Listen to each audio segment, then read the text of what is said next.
ওই তোমার জীবন যৌবন, তবে কেন মন করো এত বাসনা কারো রবে না এ ধন। একবার সবুরের দেশে বই দেখি দম কোষে, সবুরের দেশে বই দেখি দম কোষে, উঠিস না রে ভেসে, উঠিস না রে ভেসে, পেয়ে যন্ত্রণা কারো রবে না এ ধন ভবে জীবন যৌবন।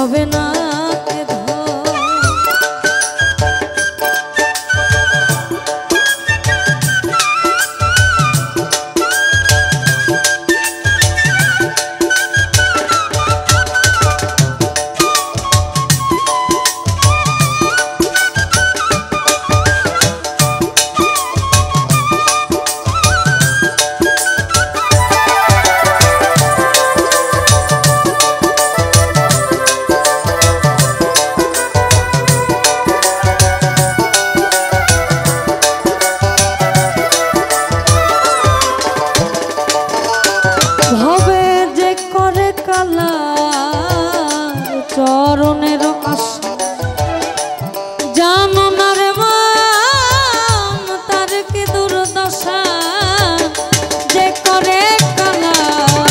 চরণের আশা জানো না রে মান, তার কি দুর্দশা। ভক্ত বলি রাজা ছিল তার সর্বস্ব ধন নিল,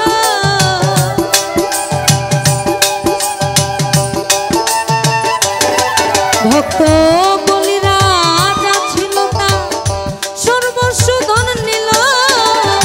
বামন রূপে প্রভু করে ছলনা কারো রবে না এ ধন ভবে জীবন যৌবন।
ভোকালটা দাদা, ভোকালটা ক্লিয়ার করবেন আর একটু বাড়ান।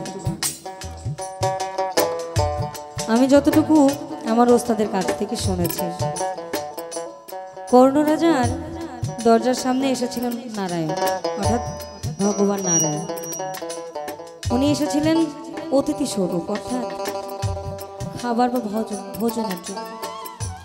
এসে উনি বললেন যে আমি সদ্য নবজাত একটা শিশুর মাংস খাইতে চাই, বা গোস্ত যেটাকে বলে, আমি খাইতে চাই।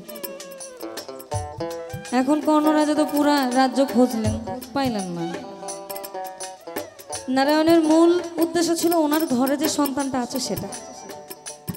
পরে উনি বলল, তোমার ঘরেই তো আছে, তাহলে তুমি তোমার ঘরেরটাই আমারে রান্না করে দাও। এখন একদিকে পিতা, অন্যদিকে অতিথি নারায়ণ, কিন্তু উনি জানে না তখনও যে অতিথি নারায়ণ। হিন্দু সম্প্রদায় বা সনাতন সম্প্রদায়ে অতিথিকে আসলে ভগবান স্বরূপই দেখা হয়। তো উনি ওনার দায়িত্ব কর্তব্যের জায়গা থেকে নিজের সন্তানকেই ওনার সামনে পরিবেশন করেন। এই জন্যই লালন সাইজি বলেছেন, কর্ণরাজা ভবে বড় দাতা ছিল, অতিথি রূপে তার পুত্রকে নাসিল। কর্ণরাজা ভবে বড় দাতা ছিল, অতিথি রূপে তার পুত্রকে নাসিল। কর্ণ অনুরাগী ভবে না হইল সগী,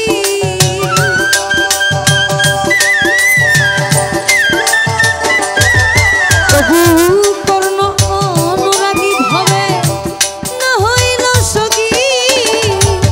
অতিথির মন করে সান্ত্বনা, কারো রবে না এ ধন ভবে জীবন যৌবন। তবে কেন মন করো এত বাসনা, কারো রবে না এ ধন।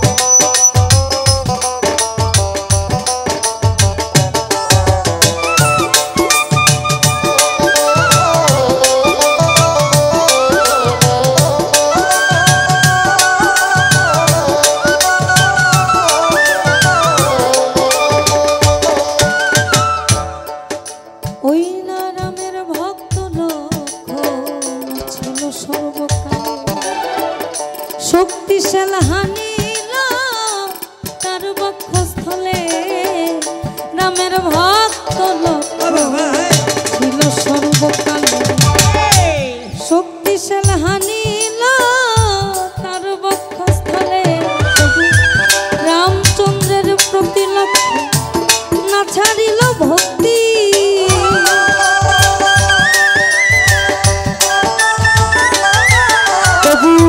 রামচন্দ্রের প্রতি লক্ষ্য না ছাড়িল ভক্তি। ফকির লালন বলে কর, ফকির লালন বলে কর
রবে না